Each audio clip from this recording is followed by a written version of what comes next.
saw for the first time in my life a damn near brawl. And I'm here for it.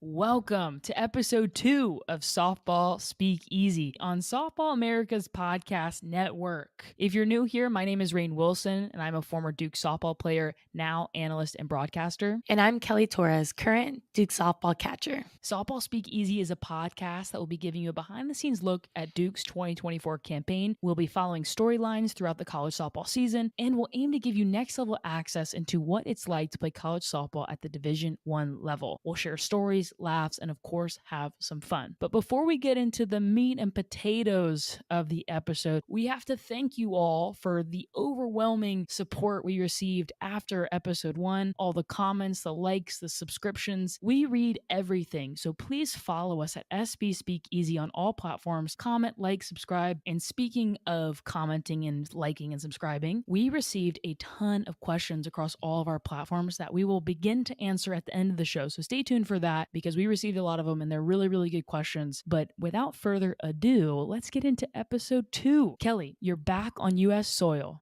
Duke goes 3-1. Feeling pretty good, but give me your overall thoughts on the weekend. Mexico was like heaven. The weather was awesome. The food, the buffet at the resort, my gosh, chef kiss. But we open up with Oklahoma, and Team 7 really made a statement. Bats were on fire. Pitching was on fire. Defense was stellar. So we ended up losing that game 3-0, but I'm very proud of how we came and showed up. Oklahoma was able to just tie in some runs. And once we start finding our holes in the field, Team 7's going to be a team to look out for. And so then you like you mentioned, you all came out firing all cylinders. Of course, you get shut out. You lose 3-0, but I don't think the box score tells the complete story. And especially because right after that, you come back and you win your next 3 in dominant fashion. There's about 10 people we could list as having an amazing weekend. So take me through the rest of the games in Mexico. Yeah. Claire Davidson, Iowa State. She was the player of the game. Bases loaded, nonchalantly puts her barrel to a ball, and it goes about like 300 feet, clears the bases. First grand slam of the season. Jada Baker, our shortstop, had an amazing defense, really kept the infield all kept together. Cassidy Curd, Jayla Wright in the Nebraska game. Wow, one hitter. That was an amazing game to watch and be a part of. Yeah, Jayla crushed it. I mean, there's so many people we could talk about as having crushed it this past weekend, but we have to talk about one person in particular on another team. Nebraska's Jordy Ball, one of the faces of our sport right now, goes down with a knee injury the night before, and it looked wicked. So we're just wishing her all thoughts to hopefully heal that knee, and hopefully we'll see her back on the field. But I know you all were bummed out that you didn't get to face Jordy Ball on Nebraska. Yeah, no, we were prepping. We were ready for Jordy Ball. About a week in advance, we already had the rise ball drop ball machine going on like 80 miles an hour. It was a bummer that we didn't get to see her. I hope she's feeling better. Nebraska still had some bats though, so it's not only a one-man train over there. This is the opportunity for them to prove that they're not a one-trick pony. I'm hopeful that we'll see her again as one of the faces of our sport, and for Nebraska's sake as well. But you all come back. You go to FIU this weekend. You play some solid teams there. What's the morale of the team feel like right now? Well, we're blessed. We are very grateful that we went to Mexico, and our next weekend is in Miami. So we're really trying to just soak in all the places coach is taking us, giving back to the community, having some nice weather, some sun on our skin. So we're excited to just be in another tropical state, especially for me. It's my hometown, and I have some family, friends. I might meet some cousins I've never met before coming to this game. That's awesome.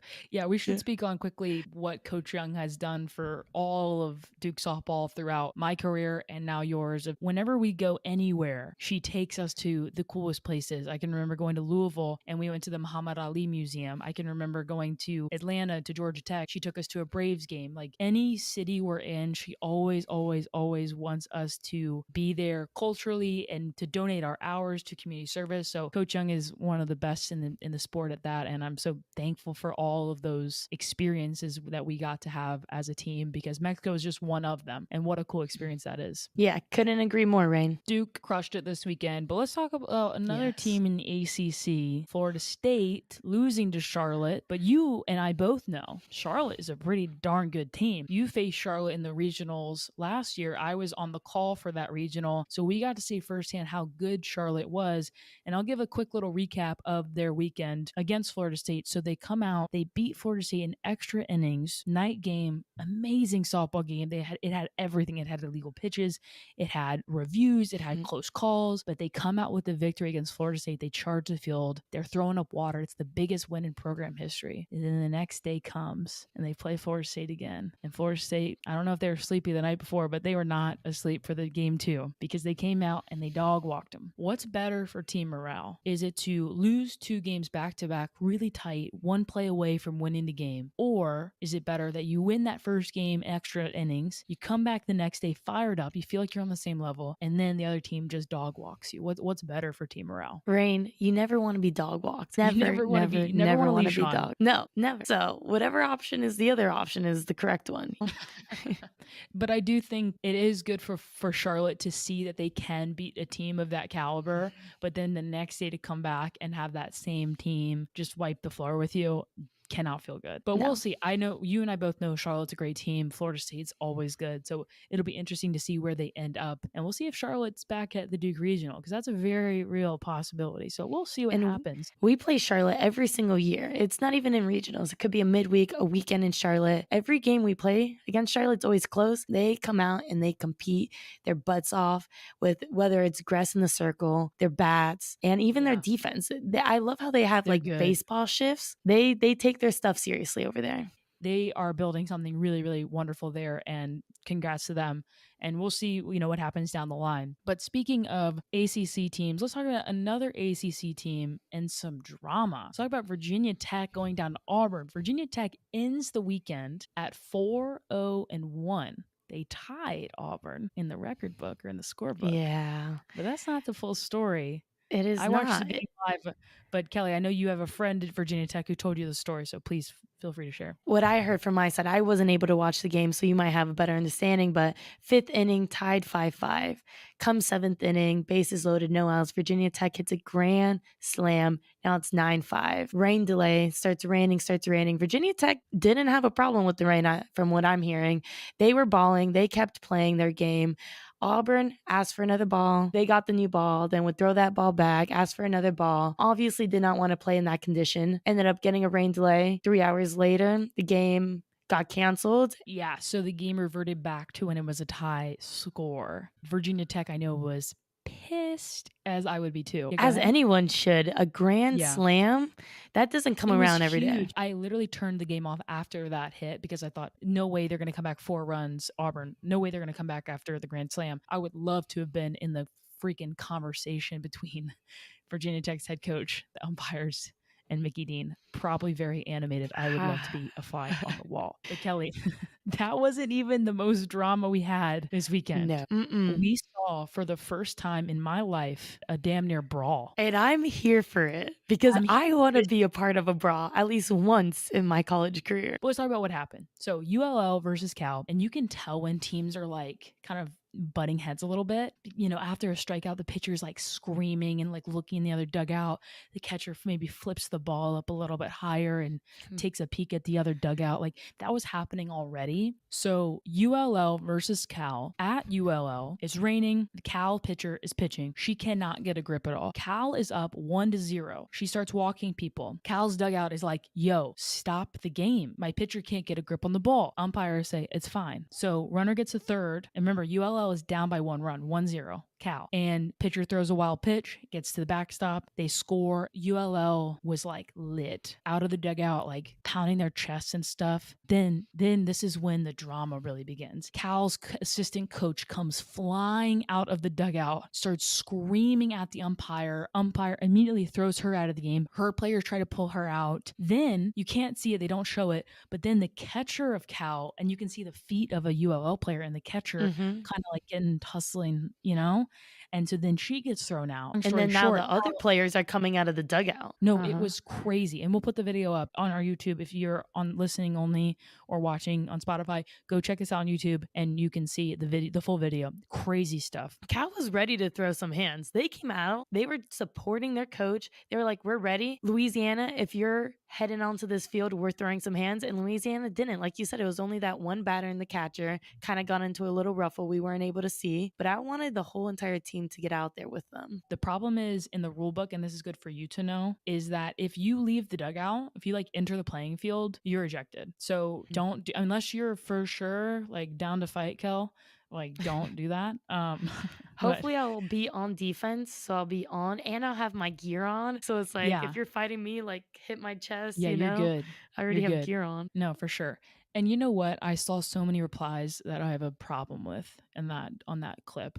If this were men, their emotions are just running high. It's about being competitive, like all these things. I don't think I've ever seen under a brawl, ever, in professional baseball, which those guys can be 18 to 22 as well, ever. What a disgrace to the game. Baseball fans say, that's just part of the game. And so then we see women who don't even make contact, right? They don't even punch each other. And we see a bunch of tweets from people saying the Cal coach should be fired immediately, suspended immediately. Those players should be just ashamed of themselves, all these things. And it's like, I just think that in softball, we should also allow for emotions to run high because it means that people care. Of course, we want to handle things with communication and words and not use our fists. That's of course. But understanding that the sometimes the boiling point is it's going to boil over, and that's just like a passion, energetic part of the game. Also, and that's just what I think. Every single sport, basketball, baseball, it happens in every sport. But when it happens in softball, now we have a problem. Doesn't sit well with me. I got beef with that. But a lot of people had beef with the umpires in the Washington versus Oklahoma game. I had beef with the umpires. Kelly had beef. I had beef with the umpires. Every close call kind of goes to Oklahoma. You don't want to be that one umpire who calls it wrong and then all the Sooner fan base just comes at you. True. I get that's a lot of pressure, but Washington had that game. I think it was the bottom of the sixth, slide into home, was safe on replay. But in Mexico, there was no replay. So sadly, the call did not go their way, but they go into extra and then Oklahoma ends up getting an extra run and they take that win. That was not the only bad call on some base running against Oklahoma. So if you go back and watch the Duke softball game against Oklahoma, first game of the damn season, I was on second base. I think I just got hit by a pitch, made it to second. There was a ball. I took the catcher a little to her right. I thought it went past her, but still, the catcher left her position. I read it early. I take off. I dive in, have a hook slide to third. She missed the tag. They literally recorded it. Flow Softball recorded it, posted it on Instagram. If you go in slow-mo, they missed the tag and I put my hand back on third and I was safe. Obviously, that really wasn't a big play like Washington's was that ended up, it could have won the game for them, but still another play that just could have went, the other way. Another way. Well, Kelly, I'm going to play some devil's avocado here. Okay. Was that was the third out of the inning, right? It was. It was the third out of the inning and you were on second scoring position with your offense. Yeah. But hold on. Let me play devil's avocado before you start defending yourself. Okay. I was watching that game with some alumni, Caroline Jacobson, Peyton St. George, shout out. And the consensus was you looked out, even if maybe an instant replay with 5 different angles, you might not have been. Making the third out on that kind of play with Kinsey Hansen behind the plate, I think is silly, but that's just me. Yeah, I know. She has an arm. She was an awesome catcher. I was in a different world. I was all like, we're beating Oklahoma, So when I saw the ball take off the other way, I'm like, it's now or never. So I'm running, So it was just an aggressive move on my part. You can always rein that back, right? I think aggression is good. Anyway, speaking of video review and how important that is, and you didn't have it in Mexico, there was a lot of video review in the Florida State versus Charlotte game that hit on some brand new rules that I want to talk to you about. The first one that now is video reviewable, and this is crazy. This changes our sport, and we can talk about why. Now you can review if a runner has left early. Yes. And this is huge. Now, anytime that there's a steal late in the game, you have to be on time. There's no, because you can review it. It's very easy to see as well on the replay. So that's something that's video reviewable. So as a catcher, I'm sure you're like, let's go, baby. I'm ecstatic. How many times this year do you think you'll go like this? Yo, coach, review that. She left early, coach. I'm going to say minimum 5. But there's so many times where I'm like seeing the pitcher motion and I know someone's going already and the pitcher hasn't released the ball, you know, and that not only makes me rush my throw, but what are the chances that I'm going to get this girl out even if it's a perfect throw? You know, we only have 60 feet between our bases. I don't know if you know this, but I caught a little bit at Duke and I caught all through high school. I caught Peyton in high school. And dude, same thing. And the thing is too, as a player, you are absolutely 100% taught to leave early. But now you cannot do it, or you run the risk of getting it reviewed and now you're out. This is going to be a huge, huge rule change because now coaches have that in their back pocket, but they have to use it strategically and they have to see kind of what makes most sense. And I also think we're going to see catchers throwing people out. That number is going to skyrocket. So I'm excited for you. It's going to be a great year for you. Might break some records. I hope so. Hope so. So that's reviewable now, which is exciting. Along with that rule change, there's a number of rule changes, but I want to talk about one in particular, the step and stride rule.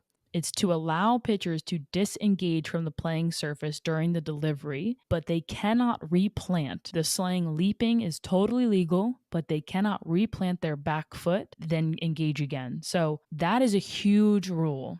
Because you know, as well as I know, leaping has been illegal for a long time. And so pitchers have kind of practiced their way out of it. Now it is legal, but you can't replant. And in Charlotte versus FSU, I know you were playing, so you couldn't watch the whole game. A Charlotte pitcher got called for it 5 times out of 6 pitches. The coach had to take her out because the umpire was like, no, she's replanting. And the coach was like, no, she's not. And so I think this is going to be a huge thing moving forward is what is replanting? What does it look like? I'm curious what your team has thought about that rule and where you see it kind of playing out. Well, we haven't encountered anything so far. Jayla Wright, one of our pitchers, did get called for that leaping rule last year. So I hope it helps her out. She doesn't have to get so much in her head thinking about, you know, where her feet should be during her motion. But I see it more as like the velo is going to start enhancing. You know, with leaping comes higher velo, better spin on balls. So the game just might be a little bit quicker. And with all of these rule changes and watching these games, and when I watch with people who don't know the sport, there's a lot of questions. So with that, we wanted to create a new segment called No Dumb Questions. Now, if you're a sports podcast listener and you've listened to Jason and Travis Kelce's podcast about football, they do a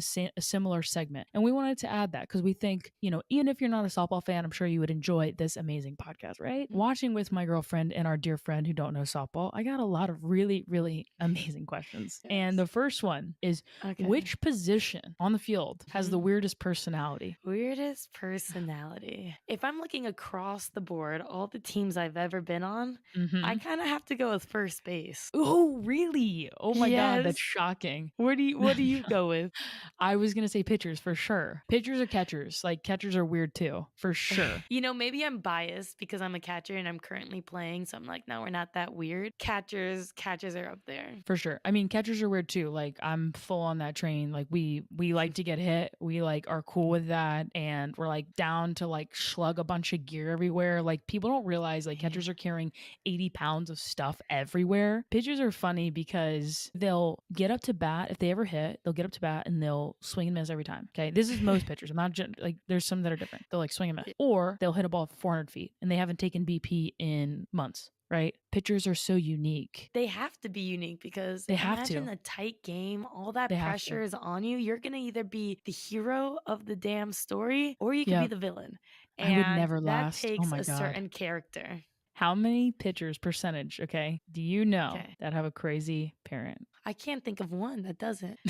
That's my that's my struggle. Shout out to all of our pitcher parents out there that are not crazy. Comment if, you know, come back to this episode and let us know if you're not a crazy pitcher parent because I have yet to meet one. And for our next No Dumb Questions, I know that one was a little bit more opinion-based, random, but this one is just a question. And it is, why do softball players wear white pants if they know they're going to get dirty? Good question. I have Good no idea. question. But school colors? I have no idea School either. I colors mean, it looks good. Pinstripes, it looks looks good. good. Also, this is a female game, and you know, females do have a time of the month. So it also is beyond me because sometimes accidents happen, and in white This is pants, it's true. never fun. We've all been there. We've all We've been all there. It's a been great there. question. Why do we wear white pants? It doesn't That's make a ton of sense. that's But more of a question to our society, you know, not, not to the yeah, sport.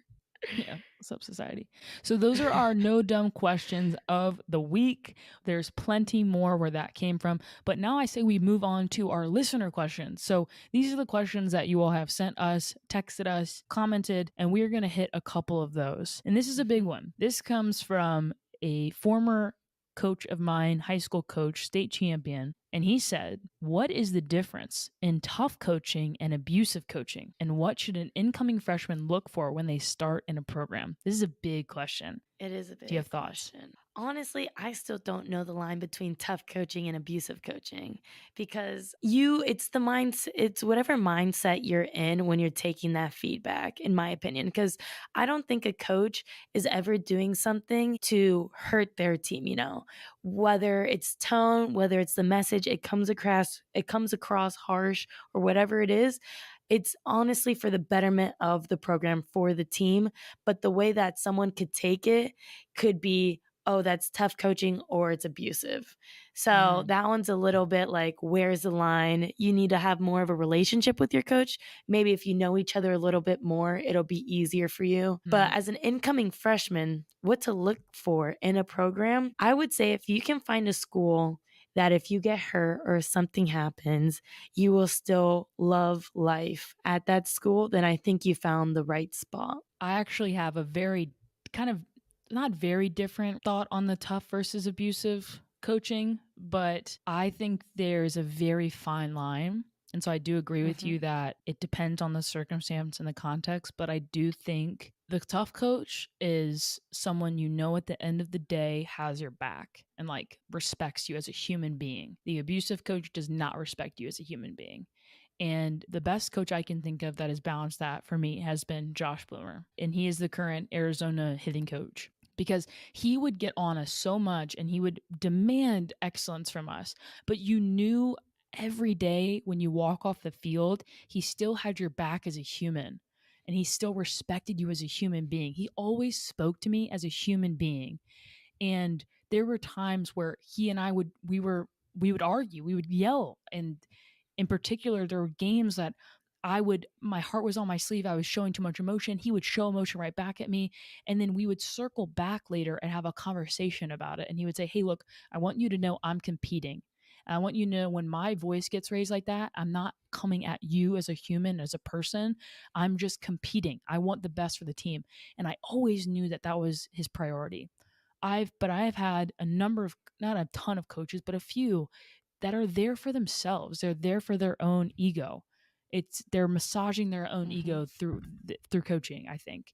And an example of that, I won't mention when this happened in my career, but a coach would look at us and say, he would number us one or two based on whether you're a starter or whether you were a role player. He didn't remember your name. He would say one or two every single day. And so even though, as Duke right now, Yeah. you all know who the starting lineup is, right? There might be 10, 11 of Mhm. you, right, that are in the mix, but you all know. And so every day being reminded that you're two, you're two, you're two. And he couldn't even remember who you were. Like, you're two, two, two. And we would all start practice like that. One, one, one, two, one, two, two, one, two. And for me, that's Inhumane. emotionally abusive. Like, and I think for sure he wanted to win, of course, but at what expense, right? At what expense? And I think this is the question that it could be a podcast in and of itself. And so we aren't going to even go near answering it completely. But I think, in short, if a tough coach is someone who demands excellence but has their heart and trust in the right place. And how you develop that trust is you are vulnerable with your players. You admit when you're wrong. You admit when you make Mhm. mistakes, and it humanizes you. And I think Josh Blummer, shout out, Coach Bloomer. I think you just did that perfectly. And the thing is with Bloomer, and he would admit this, some people don't agree with that. Some people think he was too tough. And I'm just on the side of I think he was the perfect right amount of toughness for me. And I think to your point, Kelly, it just depends on the person. And then as far as what should an incoming freshman look for when they start in a program, I'll just read it as an incoming freshman. They're going to the school no matter what. Find the seniors that you want to be like. Find those people that you can see yourself being. For me, it was a senior that taught me how to fill out a resume. She taught me how to interview. We would do mock interviews together. And it was another senior who would pull me into early hitting every day. If I wasn't there, she'd get on me. And so I found those people early on that I wanted to emulate. The thing is, too, you have to look at the graduating people from that program, and you have to understand, if you're going to be a freshman there, if you're going to graduate from there, you are going to be one of them. You're going to be some type of them. That's the washer machine that is a culture of a team, is you get in there and you kind of start to become similar to each other, like whether you like it or not.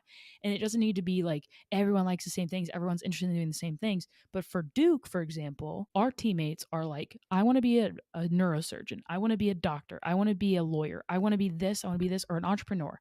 All of these motivations, whereas other programs, it might be a different kind of washer machine of a culture that you will come out of a different person. But look at those seniors and figure out, do you want to be like them? Because that's what you will probably be like. Well said, Raine. And then we'll do one more question. Our final question comes from former teammate and dear friend Kylie Caulfield, who's currently coaching a young team. So if you're a young player watching, if you're one of Kylie's players, thank you for tuning in. But she asks, in big moments, go through your mental state. What helps you most to focus and get the job done? Well, for me, I think I've changed throughout the years. Like we said earlier, the game's constantly changing. So back when I was a freshman, I think it was just to compete. Sophomore year, it was to breathe, to relax. And now I'm seeing the game is bigger than I am. I think it's the last year you're looking at things, you're very grateful.